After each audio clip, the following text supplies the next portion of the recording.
नमस्कार दोस्तों, बहुत बहुत स्वागत है आपका हमारे चैनल पर। सीपीएलओ से जुड़ी हर खबर और ख़ास करके जो चीज़ें आपको करनी है एज ए सीपीएलओ यानी कि काम करना है, उससे रिलेटेड ट्रेनिंग वीडियो जानने के लिए हमारे चैनल को सब्सक्राइब कर सकते हो। तो भाई सबसे पहले तो आपका सबसे फर्स्ट जो क्वेश्चन होएगा कि इतने दिनों बाद वीडियो क्यों आई है, तो उसका आपको रीज़न बता दूं। क्योंकि मंडी में मेरी लग गई थी भाई ड्यूटी, और वहाँ पे क्या काम होता था, सुबह 8 बजे से लेकर लगभग शाम के 4-5 बजे तक काम होता था, तो इतना टाइम नहीं लगता था। उस वजह से वीडियो नहीं आई थी। पूरा 1 महीना हो गया लगभग अपने को वीडियो डाले हुए, महीने से भी ज़्यादा हो गया। तो भाई अब से रेगुलर वीडियो आना शुरू हो जाएंगी, क्योंकि सीपीएलओ को जो काम है वो भी मिलना शुरू हो चुका है। सीटिंग अभी नहीं हो पाई है। सीटिंग वगैरह के जो आपके क्वेश्चन है भाई, वो ग्रुप में आपको आंसर मिलते रहते हैं उसके, ठीक है। उस पर आप वीडियो बनाएं, वो ज़्यादा कोई काम की चीज़ है नहीं, क्योंकि वो जब सीटिंग मिलनी है तब ही मिलेगी, ना तो अपने कहने से पहले मिले और ना बाद में। बाकी इलेक्शन का है कि इलेक्शन के बाद सीटिंग हो जाएगी, कोई दिक्कत वाली बात नहीं है। दूसरी बात भाई, अभी जो आज की अपनी वीडियो है वो है टॉपिक अपना कि अभी अपने को जो एक तो डीओबी टैगिंग का काम दिया गया है, और एक जो बोलते हैं उसको मैरिड स्टेटस का, कि मैरिड है अनमैरिड है, उसका काम दिया गया है। वो कैसे करना है और किन बातों का ध्यान रखना है उसके बारे में आप जानेंगे। सबसे पहले तो भाई वो काम करने के लिए सबसे पहले जिन बातों का आपको ध्यान रखना है, सबसे पहले तो आप जान लीजिए कि काम क्या है, वो बताऊंगा सारा आपको। लॉगिन वगैरह मैंने कर रखा है कि कैसे वो है सिस्टम, ठीक है। ज़्यादा ब्रीफ में नहीं बताऊंगा, मोटा मोटा बताऊंगा। बाकी आप खुद कर सकते हो, क्योंकि आपने 2-2 पेपर दिए हैं, तो इतनी तो सभी को पता ही होता है, ठीक है।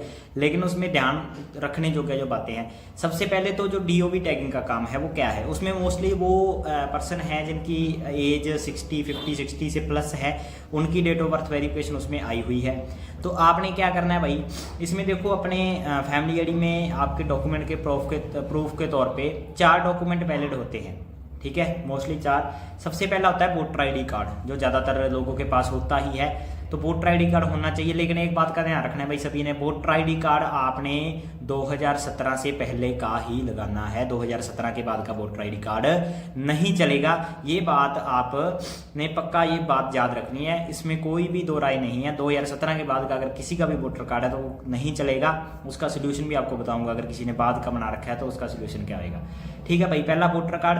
दूसरा आपका कोई भी डीएमसी हो सकती है। देखो भाई उनकी तो डीएमसी क्या होगी जिनकी 60 प्लस एज है, लेकिन फिर भी डीएमसी एक एज प्रूफ मानी जाती है।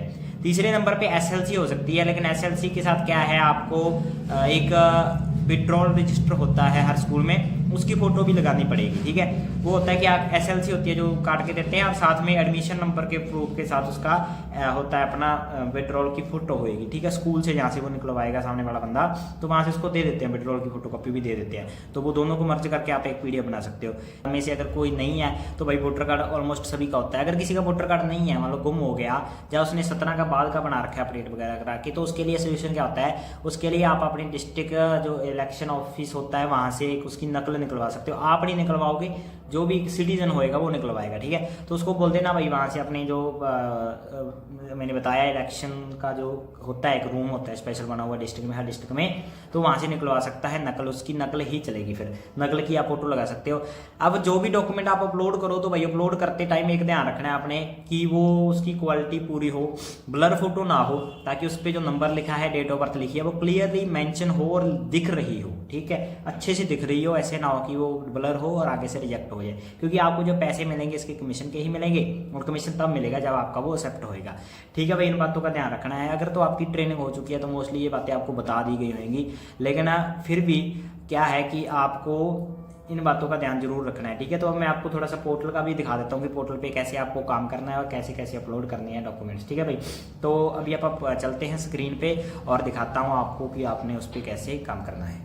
ये भाई अपना पोर्टल है। पोर्टल पे जैसे ही आप लॉगिन करोगे ना, तो ये चीज़ आपको दिखेगी। इसको कैसे करना है, जैसे मैंने ये वेरिफिकेशन आई हुई है इनकी, तो इसमें से जो हरपाल सिंह है, इनका मेरे पास वोटर आईडी कार्ड आया हुआ है। तो पहले तो आपने क्या काम करना है, यहाँ से डेट ऑफ बर्थ यहाँ पे फिल करनी है, जो भी मान लो सिटीजन होएगा उसकी। तो वोटर कार्ड से मैं डेट ऑफ बर्थ देख लेता हूँ। जैसे वोटर कार्ड में देखो लिखी हुई है कि 15/4/1960, तो मैं यहाँ पे उसकी डेट ऑफ बर्थ फिल कर दूंगा 15/4/1960। देखो भाई कई वोटर कार्ड ऐसे होते हैं जिन पे लिखी होती है कि वो जब बना था तब उसकी मान लो क्या थी, एज क्या थी, तो एज लिखी होती है। तो एज भी आपको मैं निकालनी सिखा दूंगा कि कैसे आपको निकालनी है, ठीक है। तो मैंने यहाँ से 15/4/1960 जैसे ही इस पर क्लिक करूंगा तो आपके पास ये सारा आ जाएगा, ठीक है। ऊपर भाई नाम वगैरह लिख के, फैमिली आईडी लिख के, और नीचे आएगा सेलेक्ट डॉक्यूमेंट्स।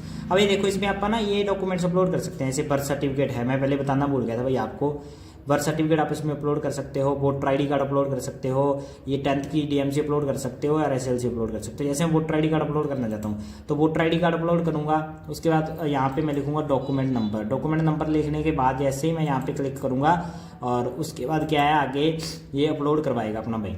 तो अपलोड करवाने के बाद यहाँ से कंफर्म कर दोगे तो ये सबमिट हो जाएगा। तो इसमें तो इतना के ही काम भाई, अपना इतना के ही काम है और कुछ भी इसमें नहीं करना है, ठीक है। तो डॉक्यूमेंट वेरिफिकेशन का ये काम है, बस ये बातों का ध्यान रखना है अपने की जो आप डॉक्यूमेंट अपलोड करो वो बिल्कुल जेन्युइन हो। अगर उसमें आपको कोई भी डाउट दिखता है ना कि ये सही नहीं है, मेरे को सही नहीं लग रहा है, ये डुप्लीकेट है कैसे भी, तो आपने अपलोड नहीं करना है, ठीक है। अगले को बोल देना है कि भाई ये सही लेके आ। फोटो कॉपी नहीं किसी की भी चढ़ानी, ओरिजिनल डॉक्यूमेंट होने चाहिए, आपने खुद स्कैन करने हैं अपने हाथों से, किसी से फोटो नहीं मंगवानी। इन बातों का ध्यान रखना है। बाकी भाई लास्ट पे मैं, क्योंकि ये फर्स्ट वीडियो है काफ़ी टाइम के बाद, आज ज़्यादा लंबी वीडियो नहीं बनाऊंगा, आपको लास्ट में बस थोड़ी सी बात बता दूं कि भाई आपने जो भी काम करना है अपना एज ए CPL वो ईमानदारी से करना है, ताकि उसमें किसी का नुकसान भी ना हो और आपका नुकसान भी ना हो, ठीक है। ये बातों का ध्यान रखना है, आपने बिल्कुल ईमानदारी से काम करना है। ये नहीं सोचना कि हमारी सैलरी इतनी कम है तो हम काम फॉर्मेलिटी से करेंगे, बिल्कुल भी नहीं। अगर आप काम ईमानदारी से करोगे तो ही आगे आने वाले टाइम में अपना जो स्कोप है, अपना जो फीचर है वो सही रहेगा एज ए CPL, ठीक है भाई। इन बातों का ध्यान रखना है।